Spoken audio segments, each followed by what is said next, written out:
to her friend that she would get the door. Now she put the boxes of Cracker Jacks that Anne had set on the hall table into the opened plastic bags held out by the ghosts and vampires. One ghost had a jacket on under his sheet, but the others were nearly shaking with the cold. Willy started to suggest they go home and get sweaters on. Then she saw a tall figure waiting out in the shadows, a parent accompanying the children, so she only smiled and said, "Happy Halloween," before shutting the door.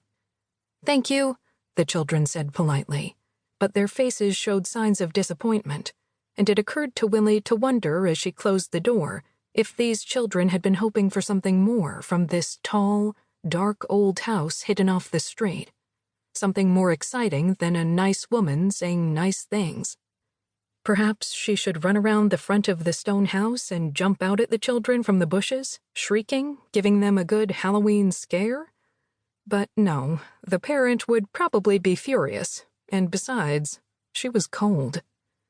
She hurried back to the warmth of the living room and snuggled down on the floor close to the fire across from Anne, next to Elaine Flynn, the receptionist at the Blackstone Group. Elaine was telling a funny story about a lovely but dumb blonde who had modeled for the agency once for a kitchen floor ad. Willy had heard the story before, and now she only vaguely listened to the conversation that had flowed on in her absence. She relaxed, letting the voices blur pleasantly into a kind of music that seemed to lilt and leap like the flames that flared and crackled along the log of apple wood. Anne and Mark's house looked wonderful tonight. It was a vast, high-ceilinged, shadowy old Victorian, perfectly suited to parties, to Halloween. Anne had decorated it for this occasion with bright bittersweet berries and Indian corn. Fat orange candles gleamed from the jagged, grinning mouths of jack-o'-lanterns, throwing shadows that danced with those from the fireplace.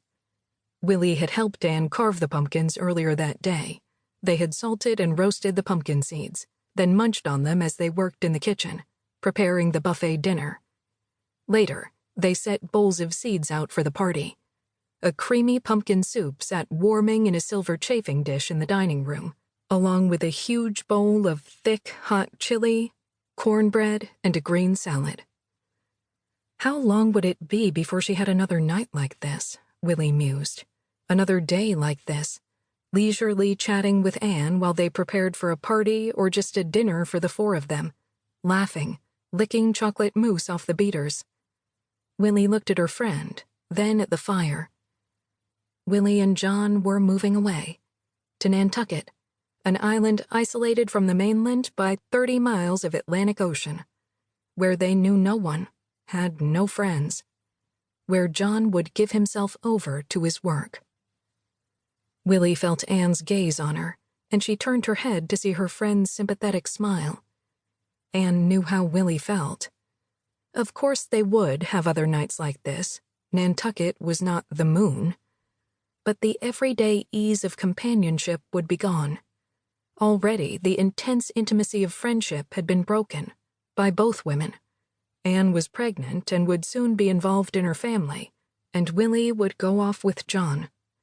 Willy did not regret these changes, yet she felt an ache of melancholy pass through her. Like all independent, self-sufficient people, once she let herself become attached to another person, she was devoted, loyal, and unswerving.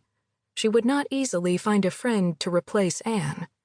But John was her husband, her first loyalty in life, and she would do anything for him. Now Anne bent forward, leaning over the lap of a man seated next to her on the sofa. "Willy," she whispered, and made a face, and gestured with a sharp sideways motion of her head, widening her eyes in a silent message.